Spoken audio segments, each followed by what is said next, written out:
ایک رات کی بات ہے جو عام راتوں جیسی نہیں تھی. یہ ایک رات عجیب سی شروع ہوئی اور آسمان تک پہنچی. یہ وہ رات تھی جب ہمارے پیارے نبی حضرت محمد صلی اللہ علیہ وسلم اللہ کے حکم سے ایک عظیم سفر پار لے جایا گیا. یہ وقت تھا جب نبی صلی اللہ علیہ وسلم کی زندگی کی سب سے مشکل دورے چل رہے تھے اور حضرت خدیجہ رضی اللہ تعالی عنہا کا انتقال ہو چکا تھا اور ادھر ابو طالب بھی اس دنیا کو چھوڑ کے جا چکے تھے اور اس سال کو ہم لوگ ام الاضحیٰ کے نام سے جانے جاتے ہیں. یاد رکھنا یہ سال غم کا سال ہوتا ہے. اور ادھر تہذیب میں نبی صلی اللہ علیہ وسلم کو پتھر مارے گئے لیکن پھر بھی نبی صلی اللہ علیہ وسلم ان لوگوں پر بددعا نہیں دی. ایک رات جب نبی صلی اللہ علیہ وسلم مکہ میں بیٹھے تھے اور اللہ نے اپنے رسول اللہ صلی اللہ علیہ وسلم کو ایک عظیم سفر کے لیے چنا گیا اور جبرائیل علیہ السلام آئے اور نبی صلی اللہ علیہ وسلم کو ایک برخت پر بیٹھائے گئے. یاد رکھنا یہ برخت کوئی عام برخت نہیں تھا. یہ برخت کوئی عام سواری نہیں تھی بلکہ ایک نورانی سواری تھی جو بجلی سے بھی تیز چلتی تھی. یاد رکھنا ہمارے نبی کو بھولنا مت. یاد رکھنا معراج پہ ہمارے نبی نے ہمارے لیے بہت روئے تھے اور اس سفر کو اسارہ کہتے ہیں جو مکہ سے بیت المقدس جانے تک کا سفر صرف ایک رات میں پورا ہوا. بیت المقدس پہنچ کر نبی صلی اللہ علیہ وسلم نے وہاں پر تمام انبیاء علیہ السلام کی امامت کیا.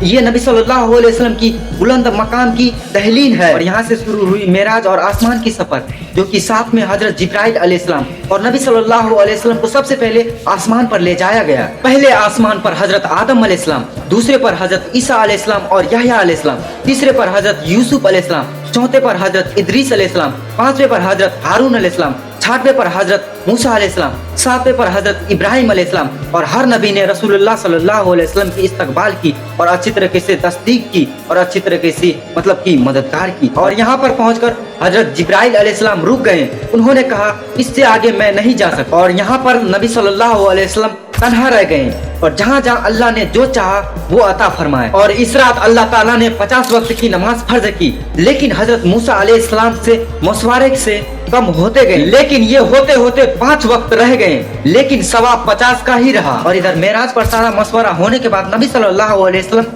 اسی رات کو مکہ واپس آ گئے. اور ادھر جب صبح ہوئے تو نبی صلی اللہ علیہ وسلم نے سب لوگوں کو مشورہ دینے لگے, سب لوگوں کو کہنے لگے, بتانے لگے لیکن اس پر سب مذاق اڑایا. کوئی یقین نہیں کر رہا تھا لیکن ایک شخص تھا یقین کرنے والا.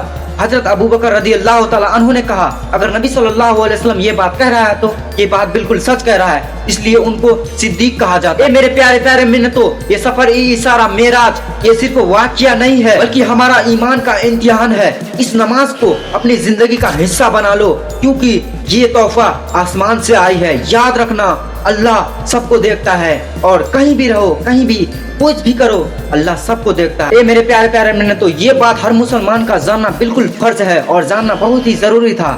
تو اس لیے ہم اس کہانی میں واقعہ میں پورا آپ لوگوں کو بتا دیے. اس لیے اس کا عبادت کرنا ہے اور نماز کا اپنے جسم کا حصہ بنا لو. پلیز ہمارے اسلامک ایفیکٹ سبسکرائب کریں. پھر ملتے ہیں اگلے نیو ویڈیو کے ساتھ. السلام علیکم.